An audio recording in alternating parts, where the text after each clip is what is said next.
Good evening. My name is Laura Gonziorek, and I'm the Associate Director of the DeNicola Center for Ethics and Culture here at Notre Dame. We're delighted to have you all here tonight to share in conversation and consideration of the vocation of the Catholic physician today. On behalf of the DeNicola Center and our co-sponsoring campus partners, the College of Science Pre-Professional Studies program and the program in Compassionate Care in Medicine, we'd especially like to welcome those Notre Dame undergraduates joining us, future medical students included, visitors to campus for this weekend's football game, and members of the broader Michiana medical community. A few brief words about the DeNicola Center for Ethics and Culture before I hand off the microphone to Dominic Vachon, Director of the Ruth M. Hildebrand Center for Compassionate Care in Medicine here at Notre Dame, who will serve as moderator of tonight's panel. At the DeNicola Center, we are committed to healing the world by illuminating the truth about the human person and the common good at and as Notre Dame. Inspired by the Catholic moral and intellectual tradition, we seek to engage in activities both on and off campus that bring to bear the wisdom of the Church on both enduring and contemporary issues in ethics, culture, and public policy. We do this through four primary methods. First, student formation, which brings you all here tonight, most of you here tonight. The center administers robust student formation, both for undergraduate and graduate students, that gives them tools and resources to integrate their social, intellectual, and spiritual values in the context of their collegiate experience and in the discernment and pursuit of their vocations. Second, the center undertakes academic programming, research, and publications. In addition to having multiple book series on topics ranging from medical ethics to intellectual history, the center also hosts the largest interdisciplinary academic conference on campus each year, the Fall Conference, wherein the center presents a unique academic forum for fruitful discourse and exchange among the world's leading Catholic thinkers and those from other traditions. This year's conference will explore the theme of friendship, from its ancient understanding as the crown of life and the school of virtue to the present day. The conference takes place from November 7th to the 9th, a little plug. Registration is currently open, and we hope that you can join us. Third, the center hopes to articulate and promote a culture of life. The DeNicola Center considers itself the most prominent and energetic locus of Notre Dame for pro-life teaching, research, and advocacy. The center supports the university's participation each year in the March for Life in Washington, D.C., making financially possible undergraduate, graduate, and faculty and staff participation in the march. The center also convenes annually the Notre Dame Vita Institute, which is a week-long intensive interdisciplinary and international program that provides participants with the opportunity to study the fundamentals of life issues with world-renowned scholars across a wide range of disciplines, including social science, biology, philosophy, theology, law, communication, and counseling. Finally, the center administers the annual Evangelium Vitae Medal on behalf of Notre Dame, which is the nation's most important Lifetime Achievement Award for heroes in the pro-life movement, honoring individuals whose outstanding efforts have served to proclaim the gospel of life by steadfastly affirming and defending the sanctity of human life from its earliest stages. Our fourth pillar at the center is mission hiring. So the DeNicola Center helps Notre Dame identify and attract the best eminent and emerging scholars whose work supports and promotes the Catholic moral and intellectual tradition. Working closely with university faculty and administration, as well as our vast network of affiliated academics, we seek out the elite scholars who will augment the mission of Notre Dame, represent the university in the public square, and above all, help and guide the next generation of Notre Dame students. The title of tonight's event, To Console, to Raise, to Give Hope, is taken from an address of Pope Francis to physicians earlier this year in which he urged them to recall that early Christians often described Jesus as a doctor, as one who healed the sick, and caring for the sick was a central activity during Jesus' public life. He said, "The way in which Jesus cares for the sick and the suffering is also important. He often touches these people and lets himself be touched by them, even in the cases in which this would be prohibited. For Jesus, to cure means to draw close to the person, even if at times there are some who would prevent him from doing so, as in the case of the blind man Bartimaeus in Jericho. Jesus' care coincides with raising up and sending on his way the person whom he has approached and healed." In our estimation, tonight's event happily draws together all 4 pillars of the center and Pope Francis's words, and we hope provides you an insight to the academic rigor of the pre-professional compassionate care programs here at Notre Dame, as well as the goodness and excellence of its graduates. Jeanne, a graduate Soren Fellow of the DeNicola Center, and Kate, Mike, and Tom, all dear and valued friends of the center and the university. One quick logistical note to finish. All of you are welcome to join us after the panel for a reception with food and drink just in the Jordan Hall Galleria, immediately outside of this auditorium. So with that said, I'll turn the panel over to Professor Dominic Vachon, who will moderate tonight's panel. Thanks. Thank you, Laura. Hello, everyone. I'm the director for the Center for Compassionate Care and Medicine here at Notre Dame.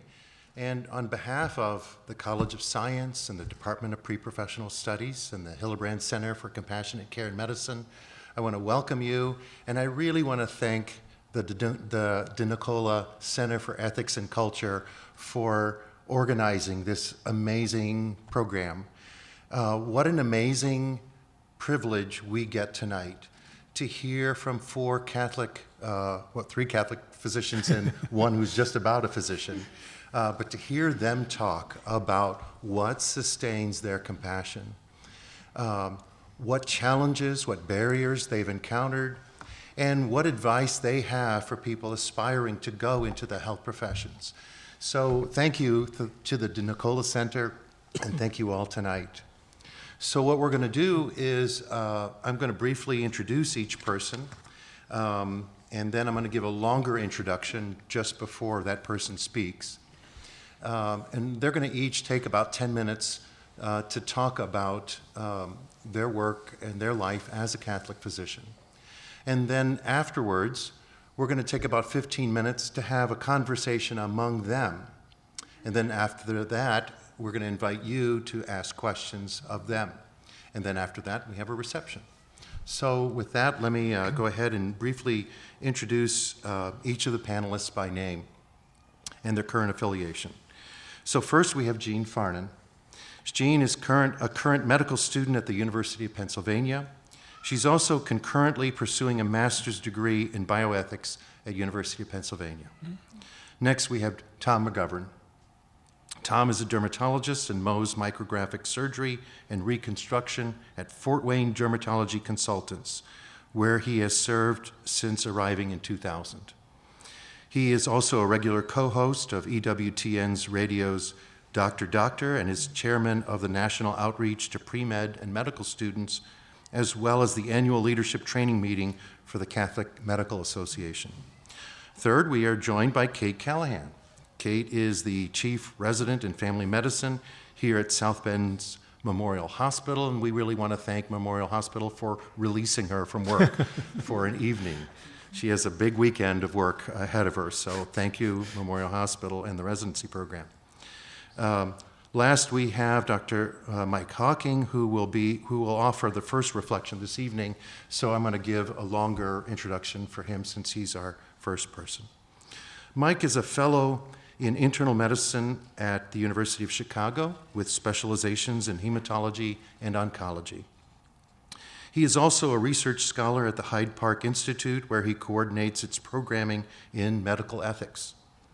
He received his MD from the University of Michigan, a master's in science and comparative social policy from the University of Oxford, and a BA in philosophy from the University of Notre Dame in 2009.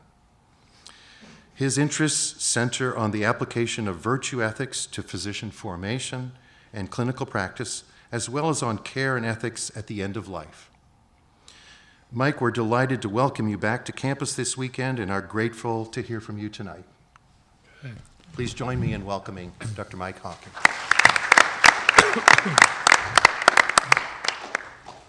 Thank you, Dr. Vachon, for that gracious introduction. As it turns out, the Jordan Hall of Science was built while I was an undergraduate. So we used to have chemistry lab over in Newland Hall, which is not nearly as nice as this place is. And it feels a little bit odd to be on this side of things. You don't have to take notes, for those of you who are used to being in here for science classes. As was mentioned, I'm a fellow in hematology and oncology at the University of Chicago. That means that after medical school, I did a 3-year internal medicine residency, also at the University of Chicago. And I'm now in the midst of 3 more years of training. I now almost exclusively care for cancer patients. And I should preface by saying that this is the perspective from which I speak. My talk will proceed in 3 parts. Begin by giving a brief account of my understanding of, or philosophy of, medicine. I'll discuss how I think being Catholic informs and enriches the life of a physician. And I'll attempt to provide some concrete advice for those of you who are considering a career in medicine. So I come to medicine as a philosopher, as a result of having studied philosophy here as an Aristotelian and perhaps more specifically a McIntyrean. For those of you who know Professor McIntyre, I studied with him when I was here. And that entails a conceptual framework where medicine is understood as a practice. That is to say, while it relies heavily on science, it is ultimately an art. The body of scientific knowledge on which its practice is predicated is something many of you are working now to acquire. You'll learn about the things we can do to attempt to make people better, but how and when these capacities are deployed is something science can inform, but it can't answer. This is what makes medicine an art. Further, there's of course the human element. Medicine is inherently relational. We're not playing a violin, but rather working with people.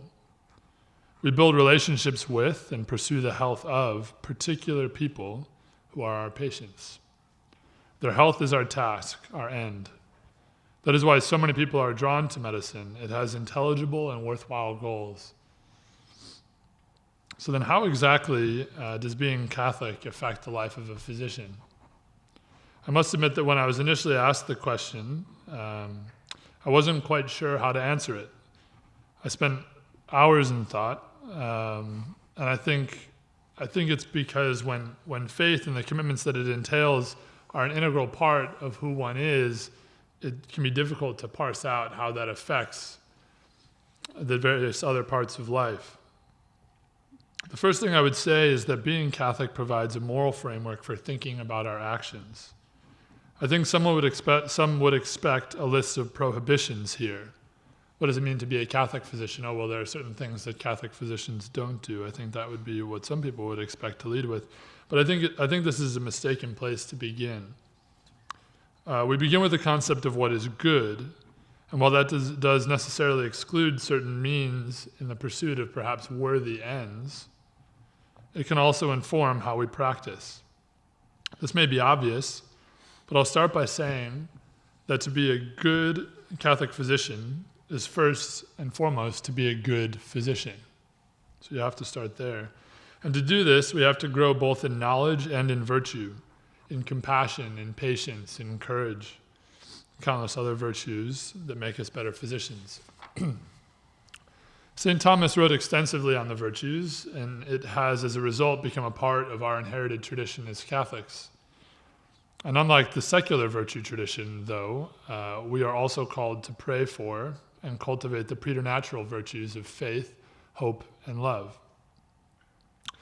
I think most physicians would say that they view their role as caring for their patients, which is a good thing. I would maintain that as Catholics, we're actually called to more, and that is to love our patients. And in them, we encounter Christ.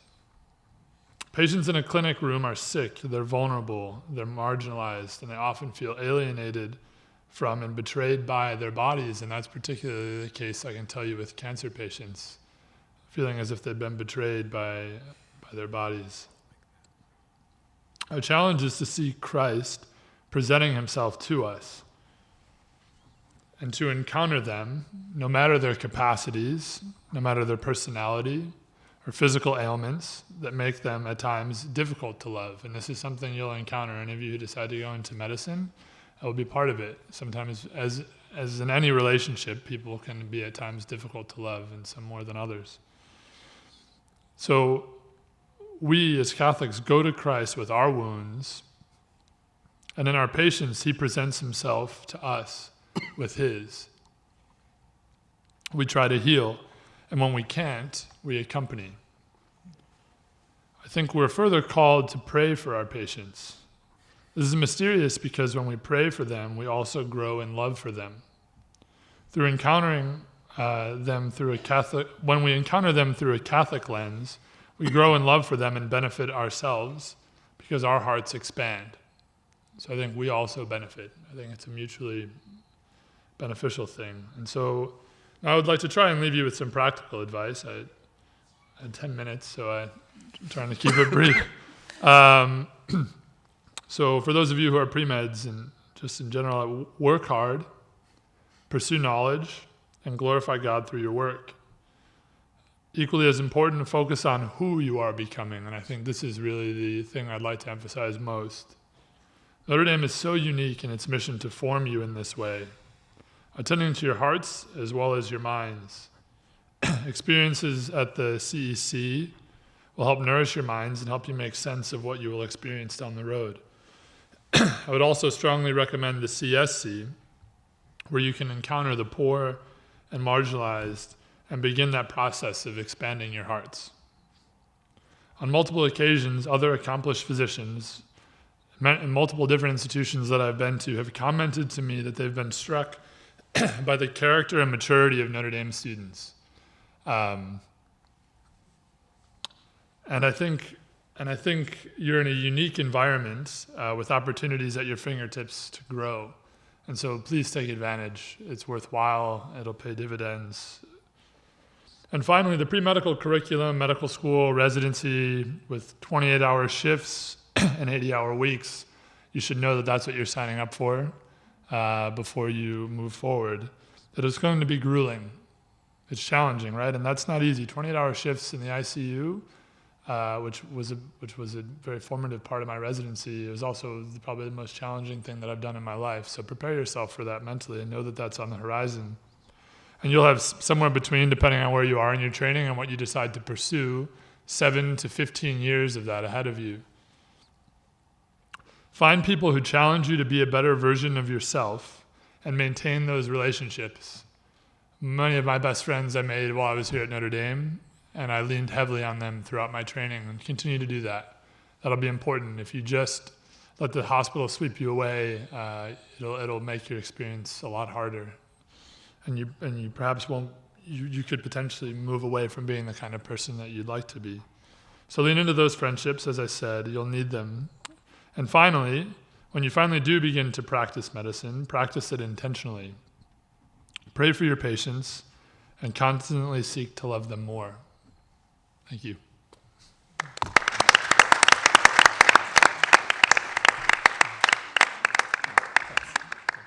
Thank you. Next, I'm happy to welcome Jeanne Farnan to offer her remarks. Jeanne is a 2017 graduate of Notre Dame, majoring in pre-health studies and philosophy, and is currently in her second year of medical school at the University of Pennsylvania. As I mentioned earlier, she's also concurrently pursuing a master's degree in bioethics at UPenn. As an undergraduate Soren Fellow of the De Nicola Center while at Notre Dame, Jeanne participated in the UN's Commission on the Status of Women in New York, with a particular focus on the current global situation of those with Down syndrome. This experience, among others, is what inspired and continues to inspire Jeanne to pursue her specialization in pediatric medicine with an emphasis on those with developmental disabilities. We're so proud to welcome Jeanne back to campus as well, and I'm sure this is familiar stomping grounds for you. Please join me in welcoming Jeanne Farnan. Thank you, everyone. It's so good to be back. I don't think I appreciated when I was sitting in these seats during organic chemistry how much I would enjoy being back here. But when I first came in, I sat in my seat that I sat in every day, and you do miss it, so hold on to that. Many of the things I had planned to say, Dr. Hawking said far more eloquently, so I'm going to kind of jump around in my speech a little bit. But I hope that this will kind of just give you a picture of what things have been like for me in the last year and a half of med school. And I'm happy and excited to also hear your questions and hopefully get to those at some point.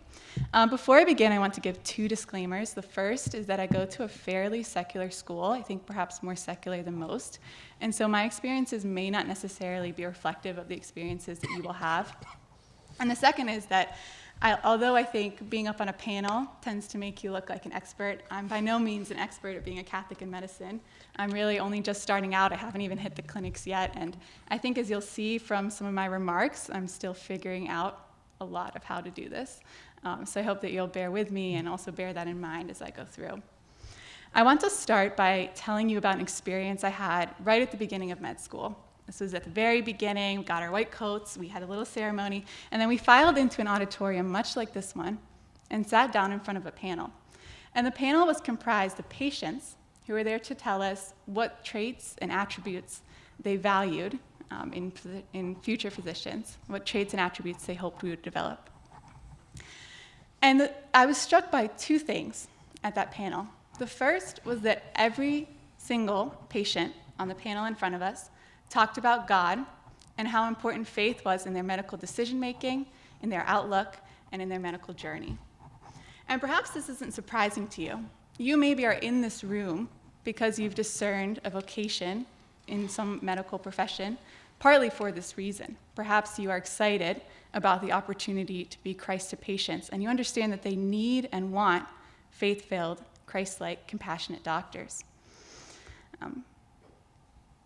But you know, when you think about what vocation means, and I remember being in these seats and kind of imagining what my vocation meant, I always kind of had that in mind, like being a doctor, having my white coat, walking around in the clinic. That was my vocation. It was a very end-oriented kind of thing.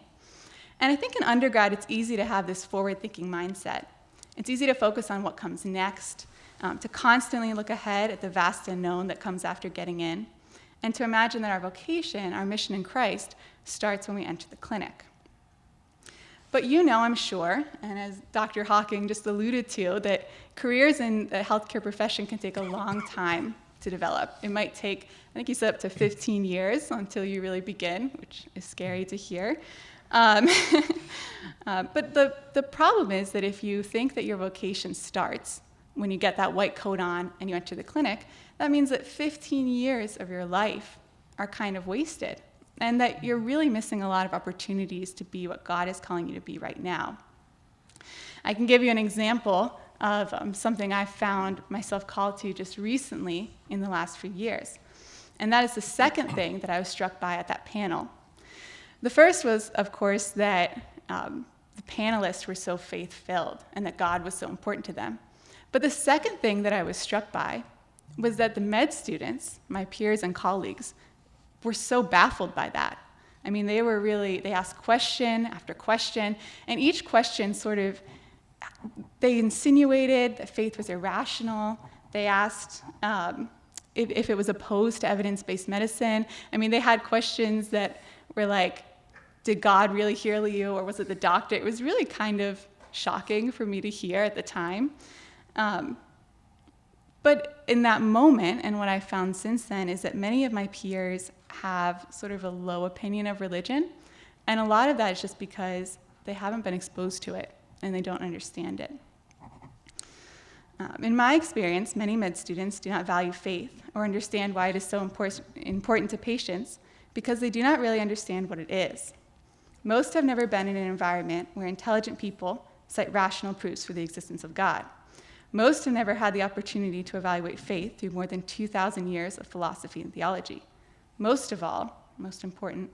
Most medical students have never had friends that take faith seriously, but you have. I think here at Notre Dame, we're incredibly lucky, but we don't always look around and see it.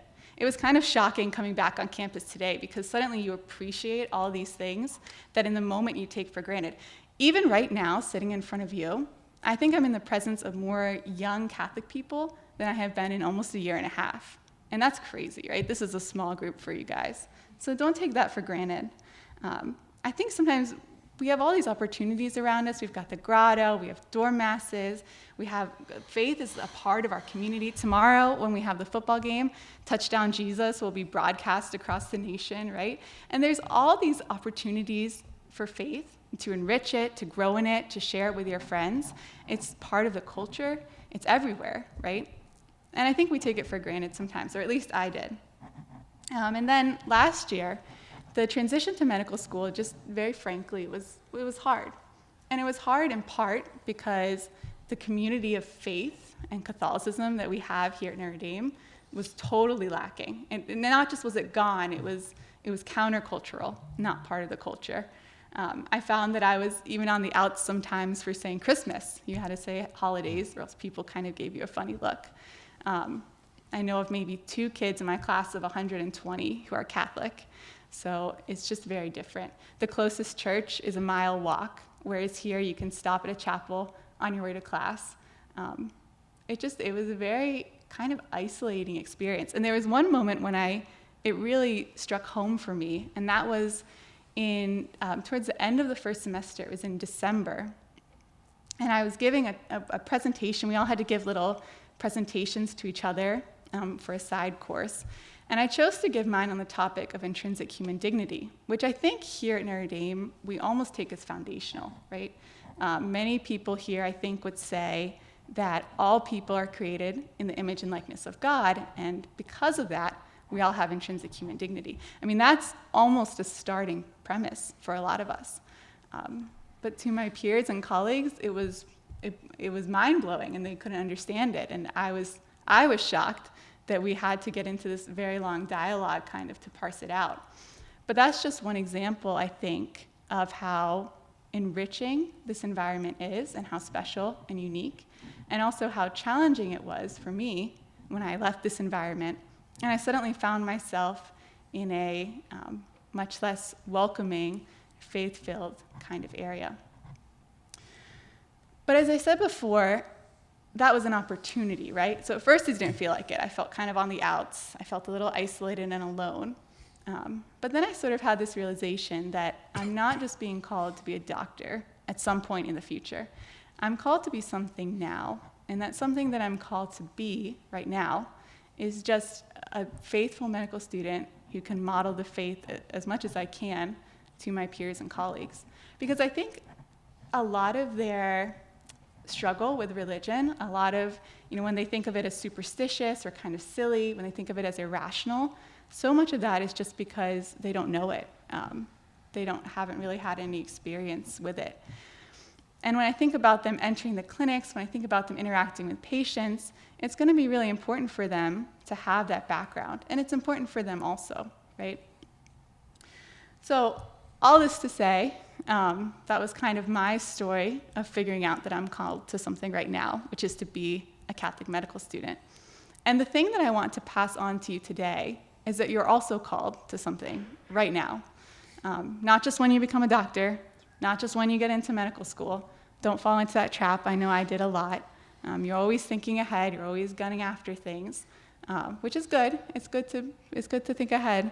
But don't take for granted these opportunities, and don't pass up the chances that God has given you now to be a faithful Catholic student. I also just want to say briefly, and maybe we can get into this more, but I think I remember there being a lot of anxiety around this sort of forward-thinking, I need to get in kind of mindset.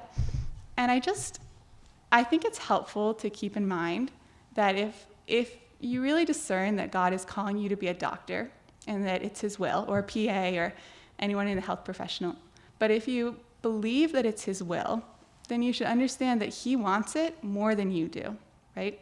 And so you should let him worry about getting you into med school, and you should worry about the Christ-like part, right? You become a Christ-like doctor. He'll take care of the doctor part. You take care of the Christ-like part. And it doesn't mean that you don't work hard or you don't do your commitments, but it also means don't get so wrapped up in them that you miss the most important thing right now, which is building a foundation in faith and a foundation in the friendships, like Dr. Hawking said, the friendships that will sustain you in medical school, and I guess beyond when things get really hard. I know for me, at least so far, the friendships that I've made here at Notre Dame have carried me through the hardest moments. So don't take this time for granted, would be my advice. Don't be worried about the MCAT or getting in or applying. It's going to be okay. And most of all, don't take the chance you have right now to be at this place for granted. I can tell you, coming back, I wish that I was here still in some ways. It's just wonderful. And you all have a very great opportunity here. So don't wait until you become a doctor or whatever you're called to be to start your vocation. Your vocation has already started. Thank you.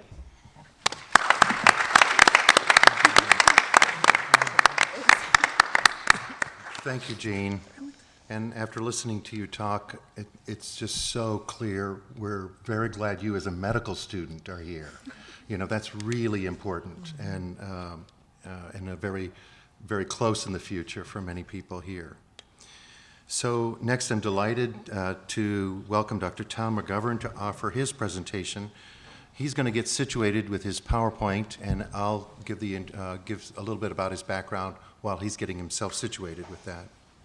Dr. McGovern has performed over 25,000 cases in Mohs micrographic surgery and reconstruction at Fort Wayne Dermatology Consultants since arriving in 2000.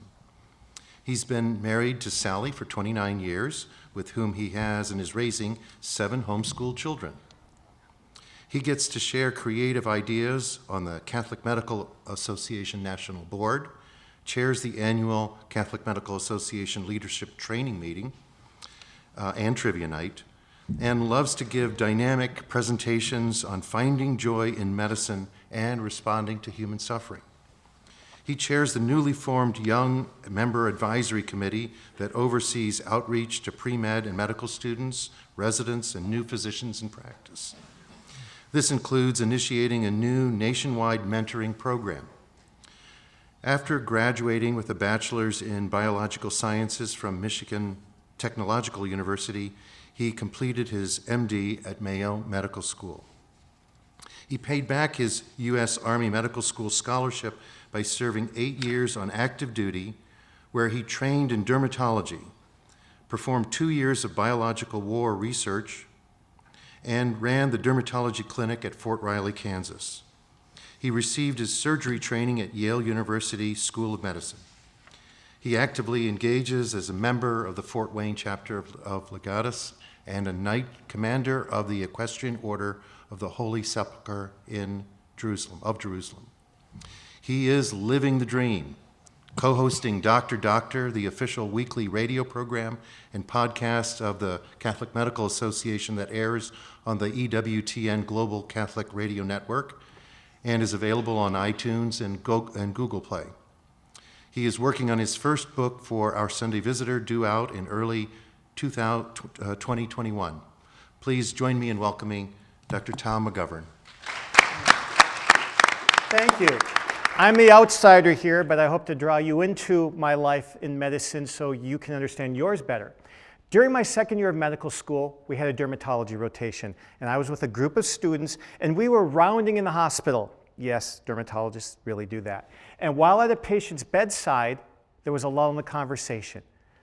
I asked my preceptor a question, and as I waited for the honeydew of wisdom to drip from her lips, I was shocked back into reality when she said, "Medical students do not ask questions." Not to be deterred, I continued in my rotation, and at the end of one of the days in clinic, the head of the department, a world expert in hair disorders, came up to me and said, "Tom, how would you like to learn how to do a hair pluck?" I said, "Well, sure, Dr. Mueller." You know, I'm a student. So I sat down, and he took out a rubber-tipped hemostat. He grabbed about 60 of my hairs, plucked them out, showed them to me and said, "See, Tom, that's how you do a hair pluck." And he left. I was a bit nonplussed until a week later I found out from a couple I was in a group with at church that they had just judged a junior high science fair. Guess whose daughter had an exhibit on hair plucks? And to make the trifecta perfect, we were assigned a residence as medical students that we would follow around to see the patients. And I often couldn't find my resident. I'd go, "Where is he?" "Oh, he's probably in the bathroom reading the Wall Street Journal to see how his stocks are doing." As you can imagine, my view of dermatology at that time was that. You'll notice I am a dermatologist. So what in the world happened? Fast forward 3 years, I am doing an internship in the military, which I have to do because of my scholarship. And I chose this hospital in Georgia, Eisenhower Army Medical Center, because they promised 3 elective rotations, at which time I could figure out my future. I showed up there for my rotating internship because I didn't know what I wanted to be yet when I grew up. And I, at that time, was thinking ophthalmology was a specialty for me. This is my schedule. I still have it. It's mine underlined in red. And you notice the first 2 months are crossed out. It was supposed to be obstetrics and gynecology. But I let them know that I didn't think it was dignified to treat a woman with sterilization or contraception, at which point they said, "You are useless." And they prevented me from learning OBGYN. I thought there was more to OBGYN than that. So you'll see those months are crossed off. They gave me a grueling rotation, which at the time was more than 80 hours a week in general surgery, just to see if I was a troublemaker. By the end of the month, they asked me if I wanted to be a general surgeon. I thanked them, but said no, that I didn't think it was a life for me. But then I got a gift. What was that? The second rotation, they said, "You can have another elective." Well, not bad. They promised 3. I'm going to get 2 now. But what should I do it in? I knew the following year I would be doing sick call at a troop medical clinic. I asked doctors who had done this, "What do you wish you had known?" They said, "Oh, that's easy, dermatology. We looked at the skin all the time, didn't know what the heck we were looking at." You'll notice this wasn't my idea. However, this was still in the back of my mind. Okay, can I overcome this? I overcame it because I met this gentleman, Dr. Colonel Marshall Gwill. His name should be in the dictionary next to the phrase Southern gentleman, because he is that man. After 2 weeks of devouring a textbook of dermatology, following him around, learning minor procedures, he said something to me that no one had ever said to me my entire life. He said in his Georgia accent, "Tom, I think you should consider becoming a dermatologist. You'd be good at it." Never in my life had an instructor, preceptor, any adult ever said, "You should do this, you'd be good at it." It was life-changing because I realized it resonated with me. And then I went on to do my research month with him, published an article based on the research that we did, and then he invited me the following spring to his Presbyterian Church Adult Sunday School to speak 2 Sundays in a row about the work I'd been doing since medical school on the medical aspects of the crucifixion. And that's the topic for the book our Sunday visitor has asked me to write. He helped me find something I had never found in medicine till that point: joy. Joy is not pleasure. Pleasure is when life feels good. Joy is also separate from happiness. That's when life goes well. No, joy is something greater. What is it that's greater? Well, joy is a positive emotion that is a reward. A reward for what? For living life well. In plain English, it's when we become, as Mike was alluding to, the best versions of ourselves. What is the greatest reward that Jesus offers his followers? "Well done, good and faithful servant, enter into the joy of your master." We don't have joy because it gets us something else. We get joy because we want joy. And number one, that is my vision for Catholics in medicine today. I've chosen to answer 2 of the questions Dominic put out. This is my first. My vision for Catholics in medicine is joy. And how do we find that joy? It comes at the intersection of 3 things in your life. Number 1, where do you find meaning and purpose in life? Number 2, what are your skills? And it's where these 2 things meet. Number 3, the needs of the world. And this is where you will find joy in medicine. As St. Thomas Aquinas says, in that passage on the fruits of the Holy Spirit, love, joy, peace, patience, kindness, etc., he says each one follows from the one before it. So joy follows love, and in loving your patients, you will experience joy. Now, I got joy through my first mentor. I'd never had a mentor. And there are many levels at which you can be mentored. As pre-med students, you can be mentored by medical students, by residents, by physicians in training, physicians in practice, and retired physicians.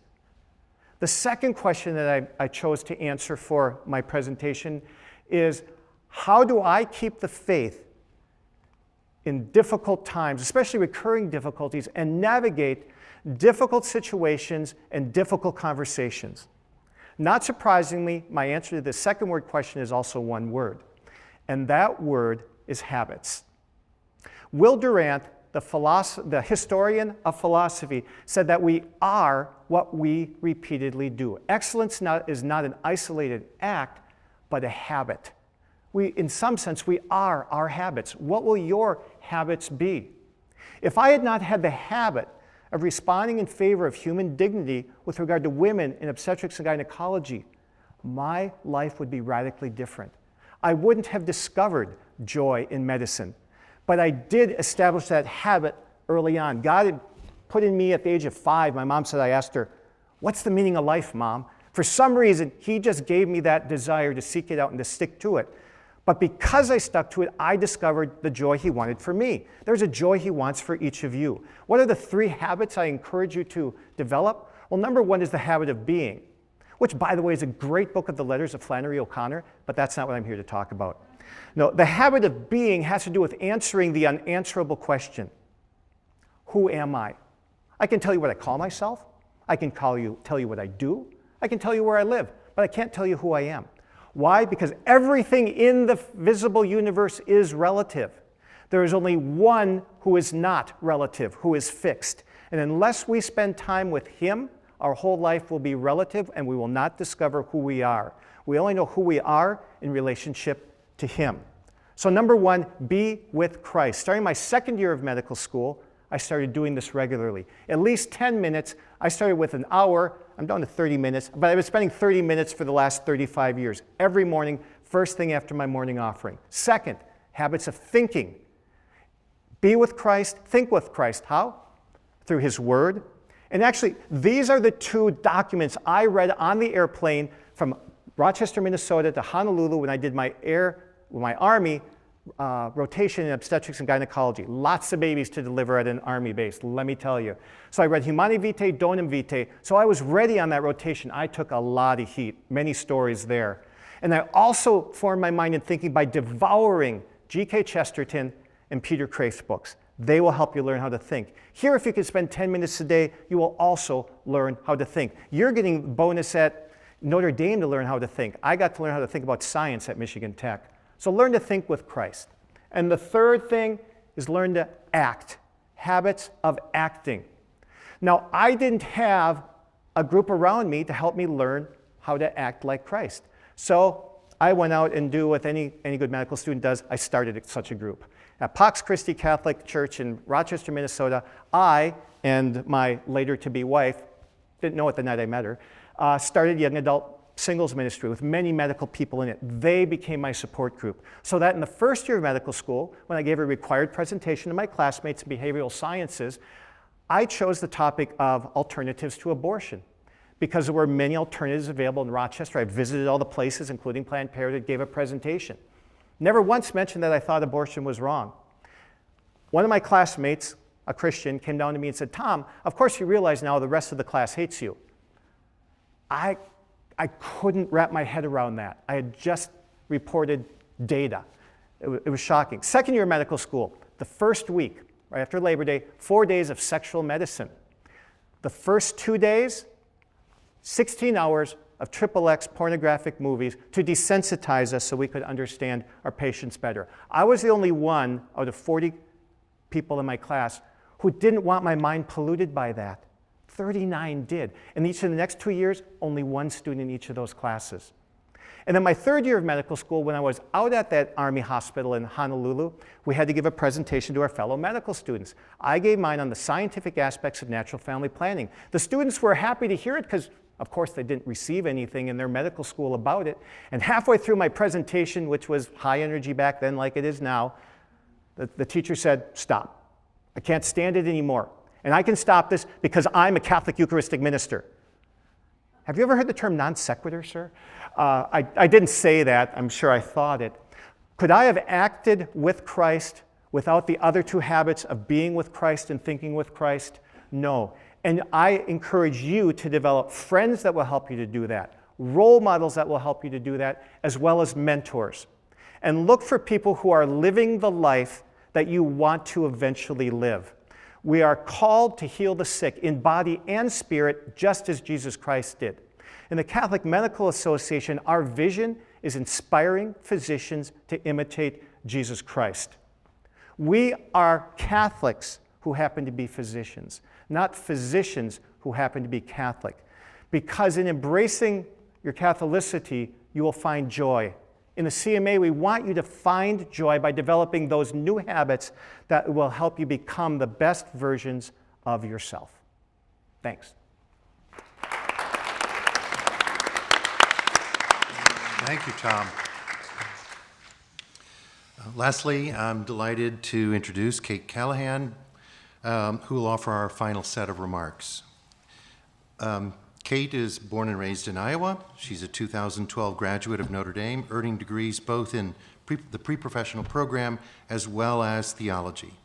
After graduation, Kate enrolled at Vanderbilt University for medical school, where she discerned her professional vocation in family practice. Currently, Kate serves as the chief resident in family medicine at Memorial Hospital here in South Bend. Kate is passionate about providing care to underserved populations, particularly the underserved of South Bend, and has completed Memorial Hospital's Underserved and Health Services Management curricula as part of that formation. This year, Kate received the American Academy of Family Physicians Award for Excellence in Graduate Medical Education. She was one of only 12 residents recognized for this award nationally. This distinction has recognized outstanding family medicine residents for leadership, civic involvement, exemplary patient care, and aptitude for and interest in family medicine since 1952.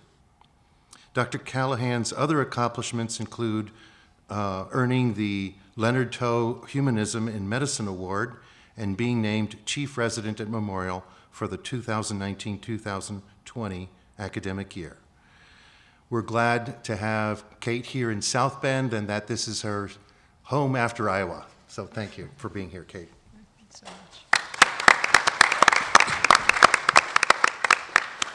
Gosh, it's really an honor and a truly humbling to be with you all tonight. Thank you so much to the Center for Ethics and Culture for having me. Thank you for each of our panelists. I've undoubtedly been enriched by your perspectives and just reminded of what a privilege it is to get to do this work.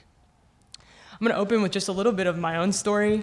As has already been said, I had the gift of attending this university, and I showed up in the fall of 2008 as a biology major.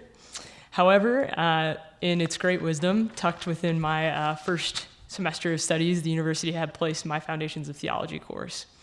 And by about halfway into my first semester, as I was weekly attending office hours and just genuinely curious about everything I could get my hands on in that class, it was becoming clear that the discipline of theology was actually garnering my attention far more than the science of biology. And honestly, as someone who had thought about being a doctor since I was 4 or 5 years old, I was pretty nervous about that. I had a lot of fear and anxiety about abandoning kind of this traditional path towards a medical career.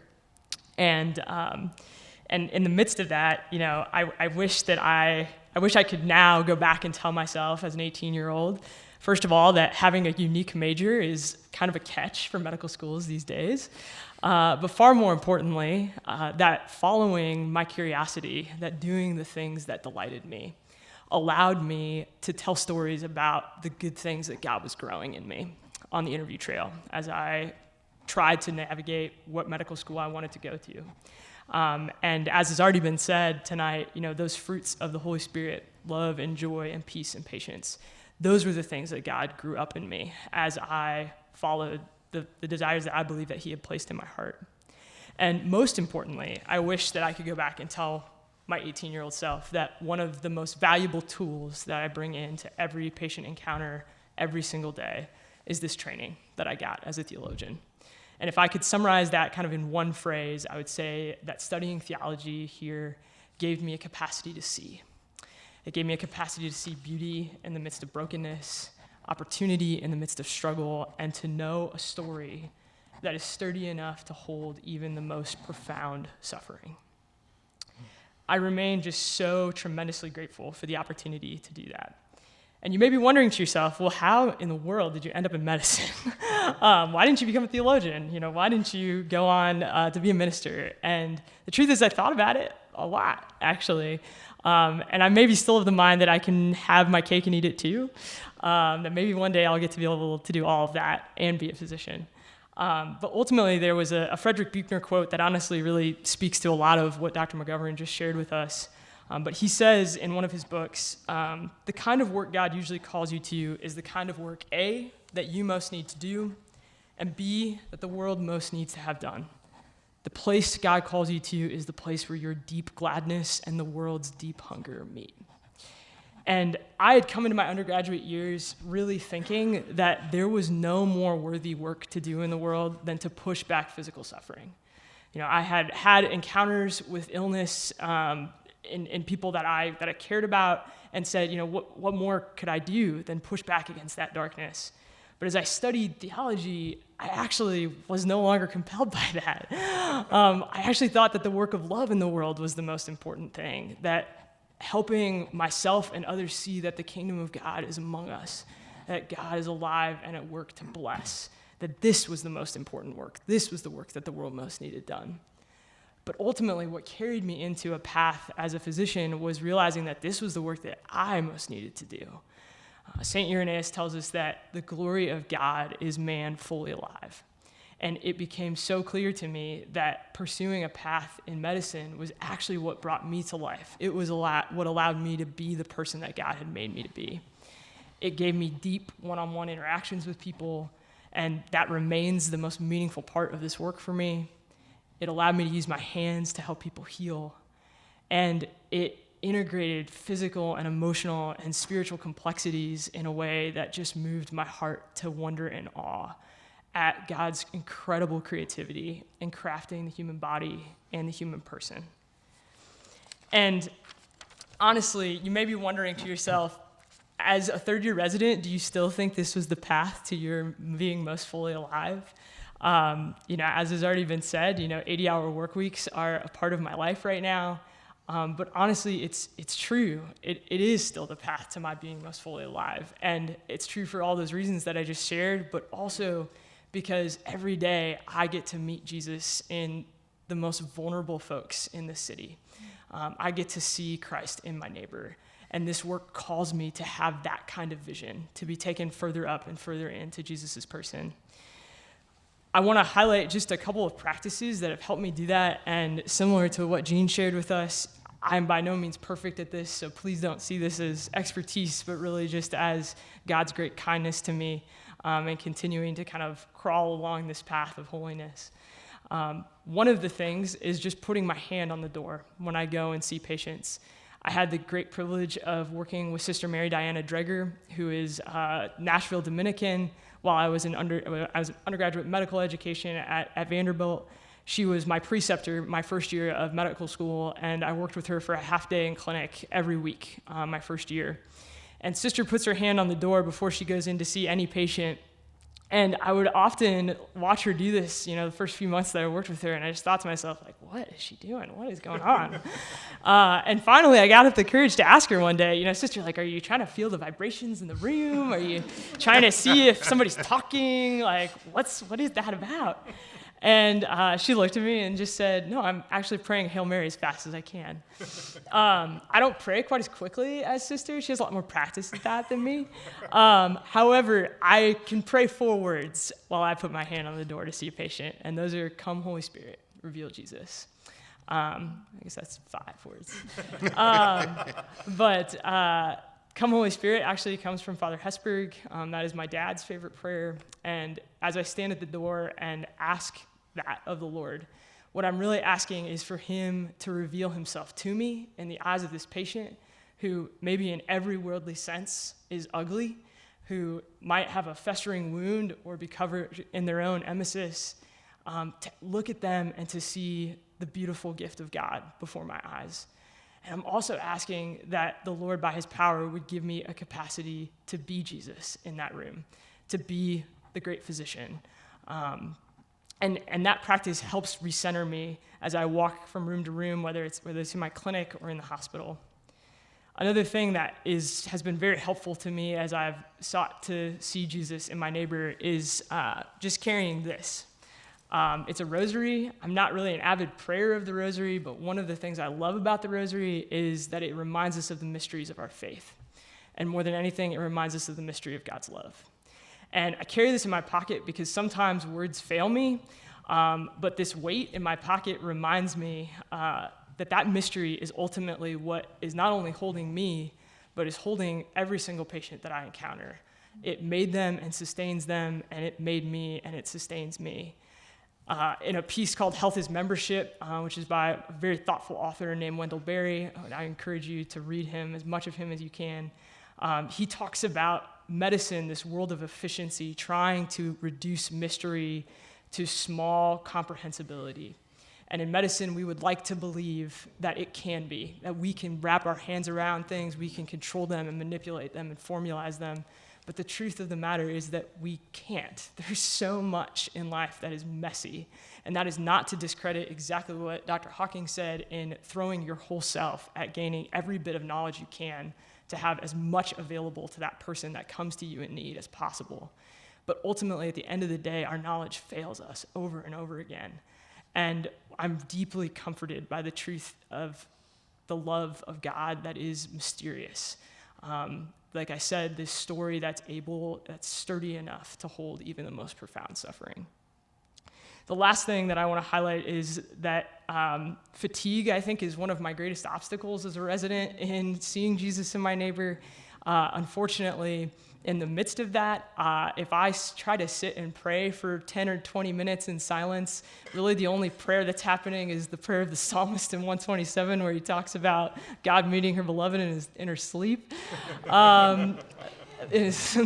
Because I fall asleep immediately. But so one of the ways that I found to talk to God is by walking to and from work. And there's a prayer that I pray on the way to work, which I'm happy to share with you. But for the sake of concision, I'm just going to talk about the prayer that I pray leaving work. And that's really just committing into God's hands the people that I've had the privilege of crossing paths with that day. Oftentimes, particularly as an intern, I left work thinking that I had either killed someone or that I had seriously harmed them.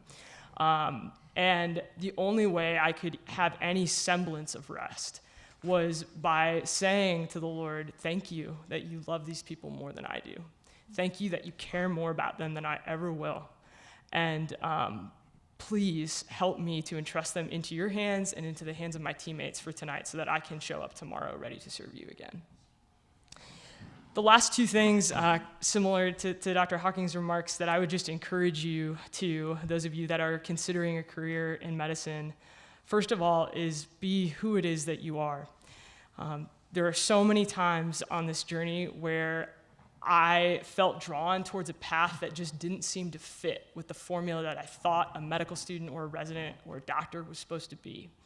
And I can tell you right now that I don't think I would be sitting in this room right now for so many reasons if I hadn't just said yes to where the Spirit was leading me to go. And then the second thing is, don't be afraid to lean into and receive deeply of the graces of Christ's body, the church. Receive it in the teachings that the church offers us, its wisdom in providing clarity in moments of chaos. Receive it in the sacraments that will nourish and feed you at every moment that you get to receive them. And receive it in his people. I think a lot of us that go into this work are givers. We're people that know how to do good for others. But particularly in residency, I've had to learn a lot about how to receive from people. One of my attendings is in the audience, and she routinely makes me dinner and just has me over and listens to me ramble. And that's uncomfortable for me in some ways. I feel like I owe her so much, and there's so many others I could say that of. But honestly, this is a journey that has to be one of receiving if we're going to be able to give what God asks of us. Thank you so much for the opportunity to be with you tonight, and I look forward to further conversation.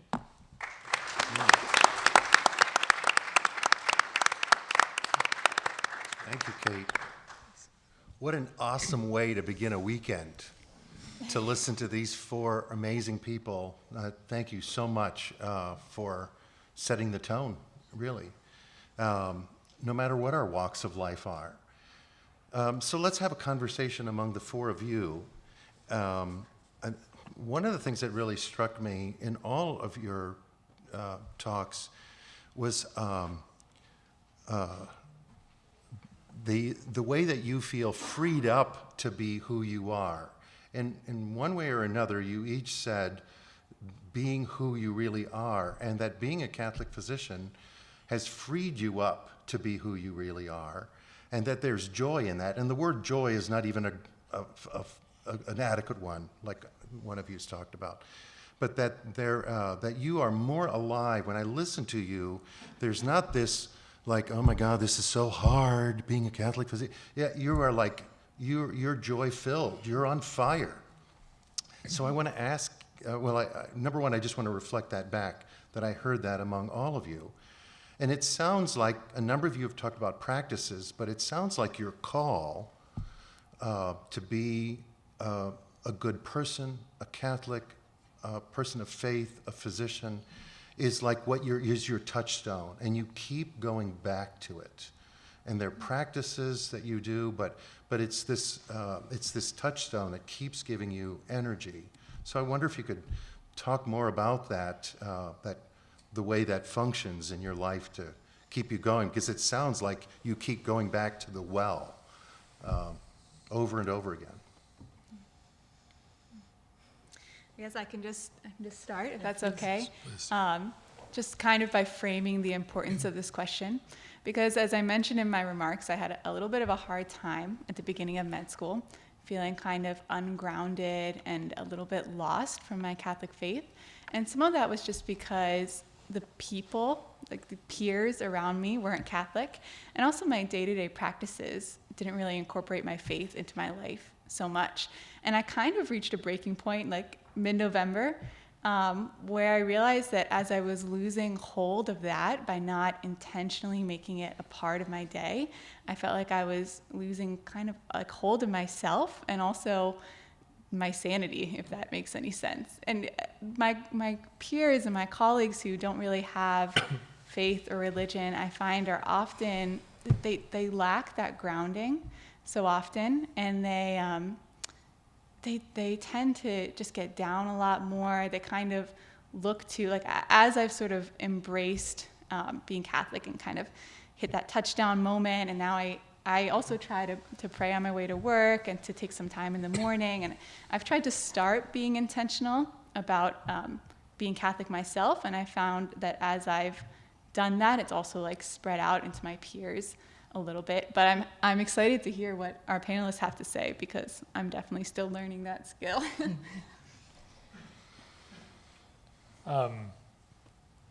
One thing I would say, I think, is that that medicine, it's a gift to practice it. So it's a gift to encounter people and to build relationship and to have friendship with your patients. One of my favorite things is seeing, and when you look at your clinic schedule, you inevitably have this reaction where there are certain people that you're really excited to see. And those are easy visits because they're fun, you enjoy it, they ask you and you catch up with them and you hear about their life. And then there are also patients that are really hard and you're like, oh man, that's gonna be tough. And sometimes that's just personalities, and sometimes in oncology, it's bad news, right? In the case where there's some friction between you, either because of the person that you are, right? It's not always the patient. It's not always necessarily the patient, but because of the way that you relate to each other, I find that actually those cases, there are people that when we had our own primary care clinic as residents, and by the end of my residency, there are people that I had started off with where those visits were hard, and they got better because I tried to learn to love them better. So I tried to understand and imagine why they were frustrated and yelling, on most days. And what I realized is that a lot of times if you open yourself up and you try and put yourself in their shoes, like, man, what's it like to have a disease like that? What's it like to have this thing that they've had for their whole life and it's disfiguring and it means that they're in a wheelchair or maybe they have a mental illness? And I think ultimately what that is an opportunity to go deeper and to put yourself in their shoes and to learn to love them. And in the end, what that means is that those relationships that are challenging are an opportunity, like as I was mentioned before, to grow in love. And I think that that's something to be grateful for. So my experience has been one of joy, so that even after really long shifts, I try and focus on the things that happen that I'm grateful for. And I think, and I don't want to take all the time, but I think that there's a tendency in medicine. You'll notice it as soon as you step into clinics or workrooms towards negativity, because people are tired and they're stressed. And I think it's so important to enter that with a positive attitude, and you have to be intentional, because otherwise it can pull you in. And so you have to go in and be positive and be grateful to be there and to be thankful for your patients and not fall into the traps of speaking badly about them that can happen. And so anyway, I think it's a gift. I experience it as a gift, and so it's energizing. And that for me, even on the hard days, is really life-giving. And I just have to say, I'm so glad that we had a theologian up here, because those remarks don't come as naturally to me, and I just had to say I was so struck by those kids. So thanks for those. I could talk about this for days, but a couple of things that come to mind for me are, and this has already been said, but people really are so important, both people that are in medicine and people who are out of medicine. But I think cultivating relationships with people that not only, I look at them and they spur me on, but that ask me hard questions, that call me to be honest about where I'm at, whether that's a place of my joy actually being felt or a place of just having to live into joy, even though it's not necessarily what I'm feeling in that moment. And I think having spaces both in medicine with mentors and friends that are also seeking to follow Christ in this work, and also having people outside of medicine, because unfortunately our perspective gets very warped by what is normal in the spaces that we exist in. And I think having people that are seeking the Lord outside of this work has also been so important for me.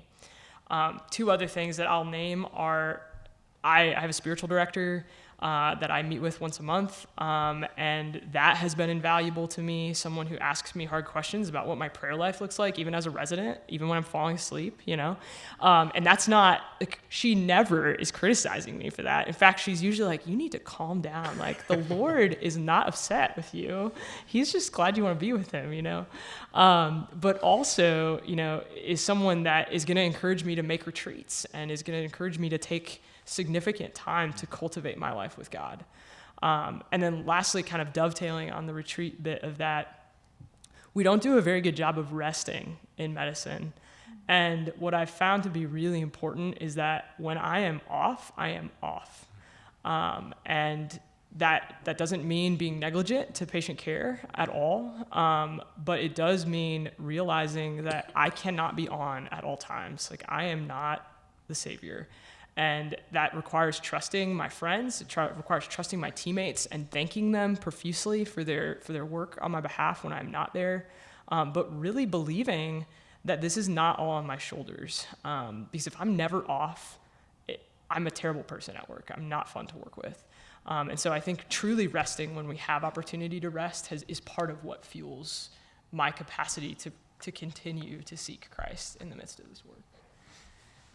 I'd like to say that medical school doesn't sound like it has changed. I felt like I was back in my first year classes in 1985 at Mayo when I was listening to Jeanne talk about her experiences.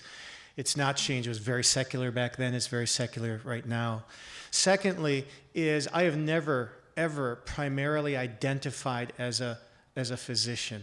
I primarily identify as a Catholic. I secondarily identify as a husband, third as a father, and then maybe as a physician. whereas a lot of physicians you're around, that is their identity. It's not mine. The way I get to live out my Catholic faith is as a physician. For example, I love talking about temperaments and personality. I give a number of presentations on them. And one of the things that you'll learn is certain people by temperament are more naturally relationship driven. I am on the complete opposite side of the spectrum, where when I give my talks on the temperaments, I put relationship skills in one circle of a Venn diagram, my name in another, and they don't overlap. I've had to learn it all by trial, error, and education. And I think that's one of God's jokes in putting me into medicine. I have had to learn how to develop relationships with patients. When I was seeing general dermatology, 55 patients a day, having to be on for each one takes a tremendous amount of energy for someone who's not an extrovert.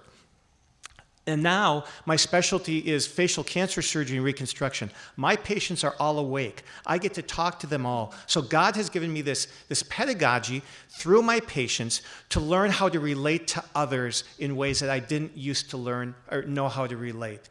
The final thing I'd like to say is that I used to think, because I was so influenced by evangelicals in college and in medical school, that praying the rosary just might be sinful. And I remember this one day in my second year of med school on the way to my family practice rotation at a little clinic outside Rochester. I said, all right, Lord, if this is sinful, tell me, but I'm going to start praying it. And since that day, back in March of 1987, I've been praying the rosary every day. And I prayed on my drive. I pray a little over half of it on the way to work, the other half on the way back. And my second decade is always for my patients that day. And whenever I'm preparing to do a closure on a patient, instead of Sister Mary Diana's hand on the door, whenever I'm rubbing with the Hibiclens, that's my Hail Mary. I'm going to ask one more question and then open it up to you all. So one of the things Tom and Jeanne, you explicitly mentioned this, and I sensed it in the other two of you, but there are some painful pieces that you go through in terms of people who misunderstand, are ignorant, and that's a really lonely place to be, especially when you're tired and stressed.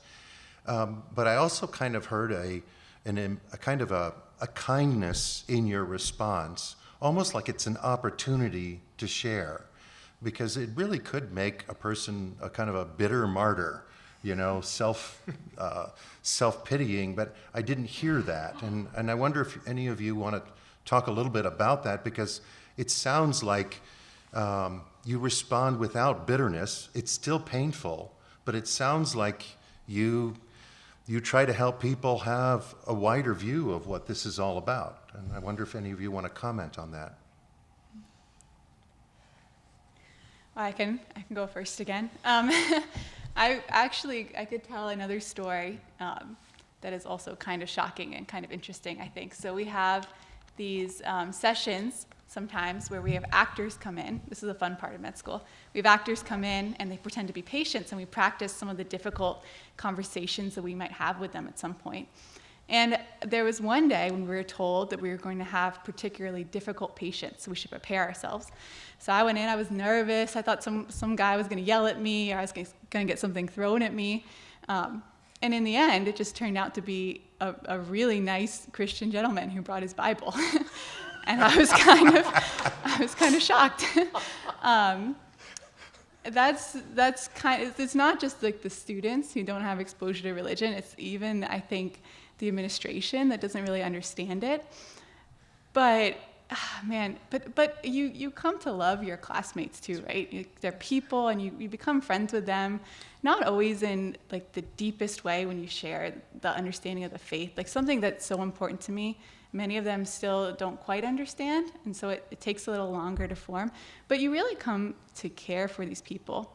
And you see that even if they don't explicitly value your faith, even if they think it's a little silly and superstitious and it gets in the way and it makes medicine harder because patients object to things that they think they should assent to, even if your friends have that mindset and they think that way, you start to hope that they won't think that way, and also to kind of sense that they don't want to think that way, just because they're not always happy, and you get the sense that they're looking for something.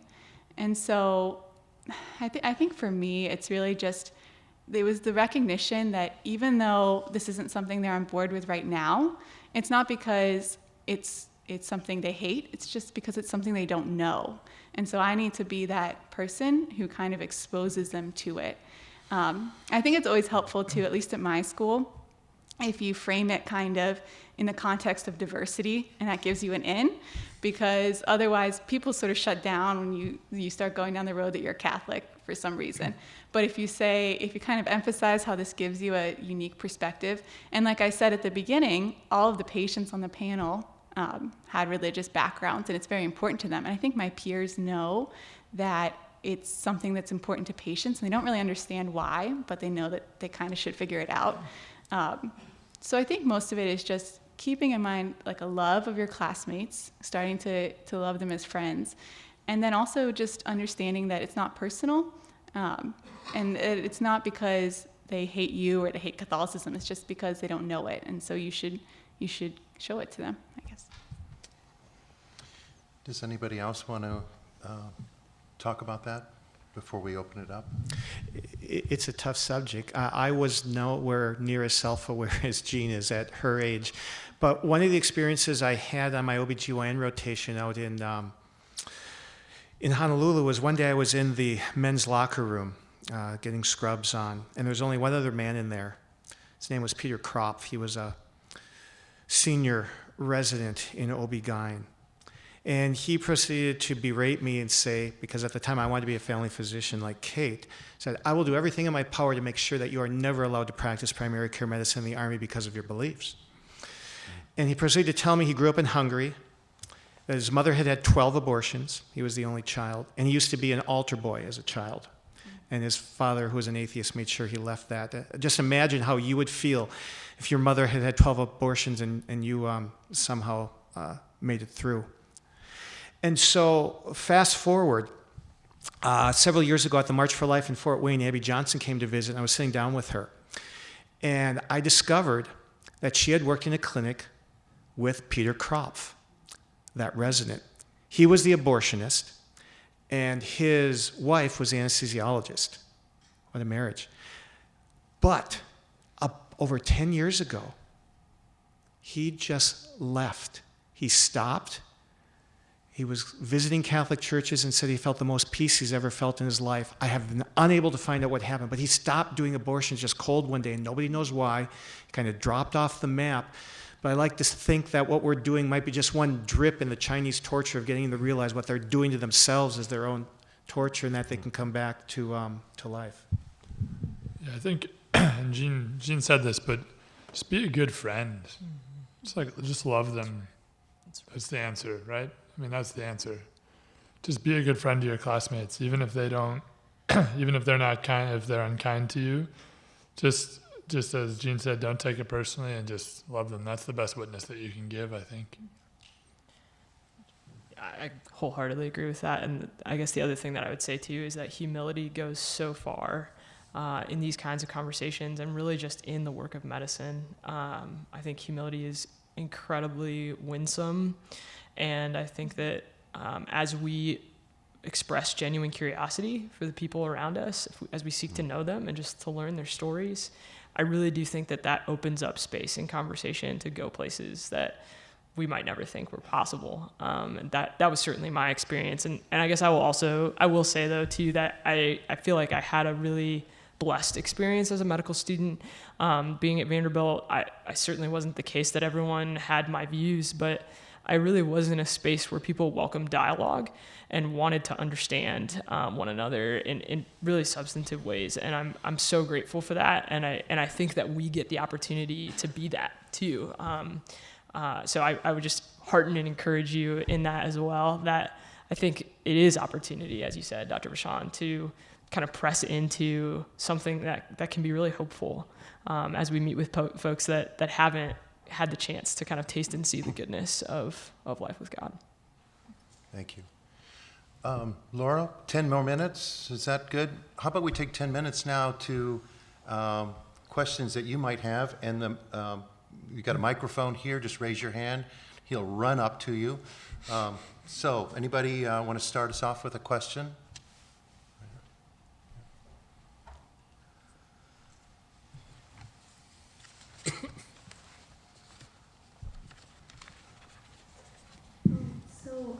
often heard from doctors and people in general that nowadays doctors are very pressured to spend a small amount of time with the patients.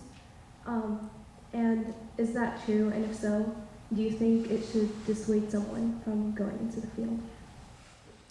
Right now, for every 1 minute we get to spend face-to-face with a patient, we have to spend 2 minutes on average on a computer or with administrative tasks. In our practice, the way we get around it, and the way many people do, is by having scribes in the room who are documenting the visits so we can be face-to-face. In our practice, we've actually taken a pay cut from Medicare because we don't have a satisfying computer system, but we can actually see more patients and spend more time one-on-one than satisfying all of their little administrative things. So no, it should not dissuade you from medicine. Yes, there are ways around it, and yes, it's a mess. Well said. Well said. Another person? I would just add to that just another story that we have to do these assignments where we get to know patients. And so I had like an hour to 40 minutes to talk to this woman, and it turned out she had this incredible story. She had her first child when she was in high school and was a single mom raising 3 kids, and they were all in high school, and she was so proud of them and just had this incredible story. And then I got to sit in on the patient encounter, which, as you mentioned, is often pretty short. It was condensed down into that 15 minutes. And it was really interesting to see the difference between the story that I had gotten out of her when she could tell her story over 40 minutes to an hour, and the picture that I think the doctor might have gotten in that 15 minutes. And the thing that struck me the most is that when I was talking to this woman, it became clear that her life's work and the thing she was most proud of was how successful her children were and that they had all graduated from high school. And in the last moment, as the doctor was walking out the door, she said, "Oh, I forgot to ask, do you have any kids?" So I think, yes, there is kind of this time pressure, but I don't think that should dissuade you from going into medicine. I think, if anything, that should make you excited about going into it, because there is a way to do it.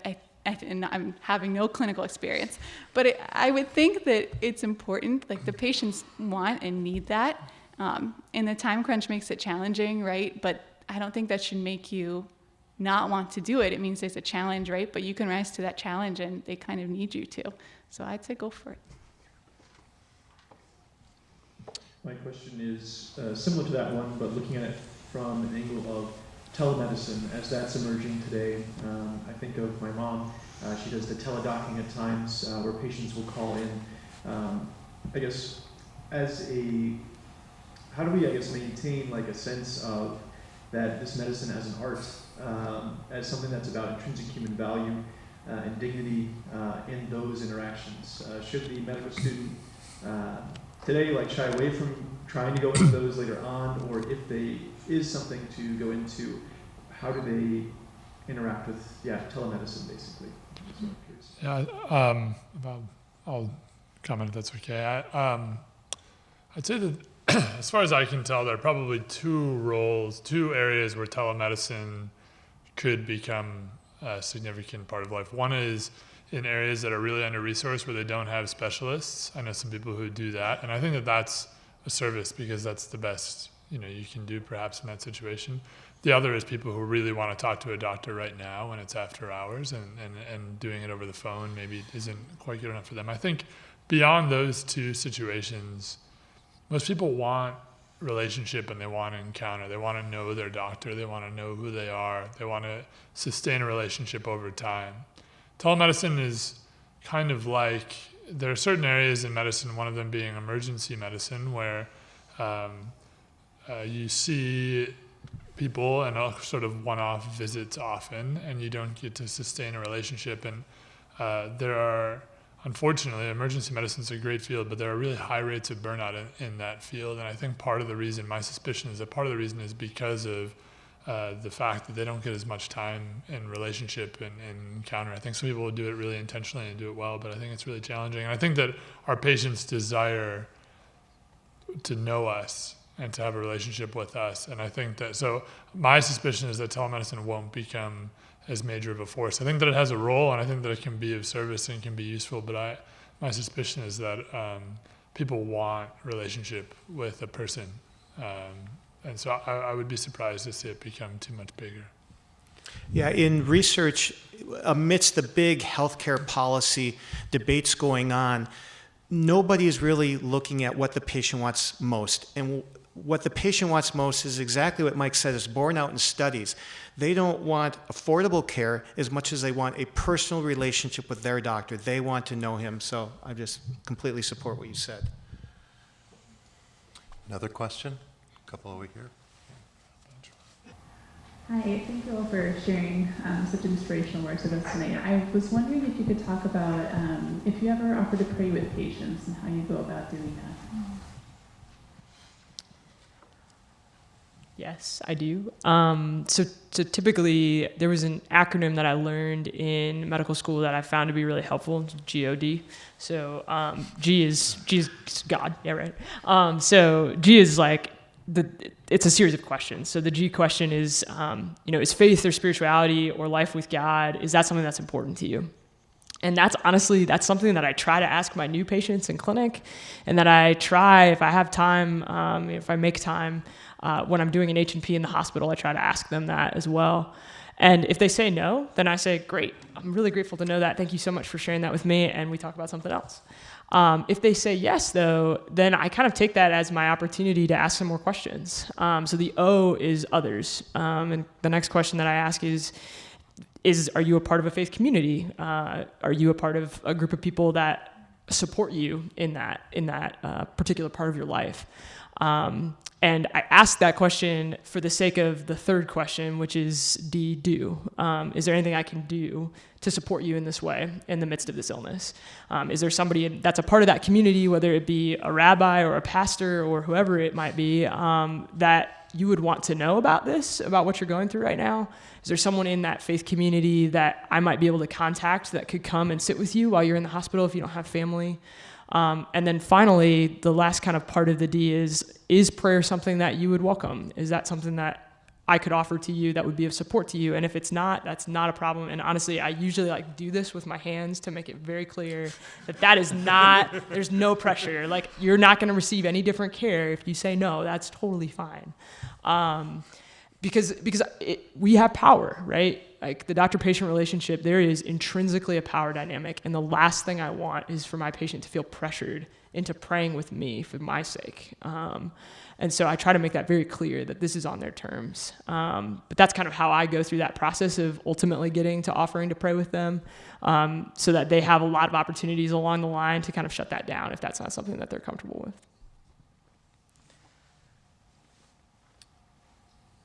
This is mostly directed to Jeanne, but I would love other input as well. In the process of formal med school education, how do you find God, I guess, in the textbook? And I guess what's the process of it? I know in rotations and internships you have more patient interactions, so maybe it's a little bit more tangible, but would love to hear. Yeah, that's a great question. I would say first and foremost, it's again in the people. And although there aren't patients, you do have your peers. And so that kind of goes back to being a friend and trying to be Catholic to them and loving them. But I would say also that I find it a lot too, in the science. And in some aspects more than others. And one of the most profound experiences I had so far was in the anatomy course that we take. Just because of the sacrifice that's involved on the patient's part, and then also how it kind of reminds you of your own mortality. And I found myself at that time, I made a practice of memorizing a psalm, which I forget now which one it is, but, oh God, you search me and you know me, and you go through, but there's especially a part that kind of stuck out to me at that time where it talks about my very bones, when I was being made in secret, fashioned in the depths of the earth, your eyes saw me and formed. And so kind of just the beauty of the human body and the beauty of science and realizing that God is the creator and that he made that has been astounding. And there's so much complexity to the person that even in that, it's incredible. Even just the person as a well-oiled machine, you can really see the creator. And then when you get to clinic and you add in the personality and the soul, and I can't even imagine what it's going to be like. But yeah, I think First and foremost, of course, in the peers, but in the science, there's no shortness of that either. Good question. Dr. Edmund Pellegrino is one of the greatest Catholic bioethicists of the last century, recently passed away. But he said that in medical school, we are not learning the information for ourselves. We're not learning it to get the degree. We are learning it because we are going to help a patient with that in the future. So if you always keep it in mind that this is for somebody in my future, that can also help. Yeah, I'll say on that point, we have these glass windows that face the hospitals across the street, and I want to be a pediatrician, so sometimes I'll go and sit facing the pediatric hospital, and you can see like the little patient room. I mean, you can't see inside, but I'll think like, okay, I'm doing this for you, and you'll keep studying. So yeah, it's a great point. Yeah. How about one more question?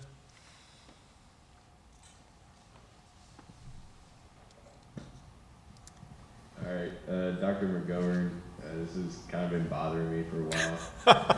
It's a rash question, right? When you were at 5 and you asked your mom what the meaning of life was, what did she say?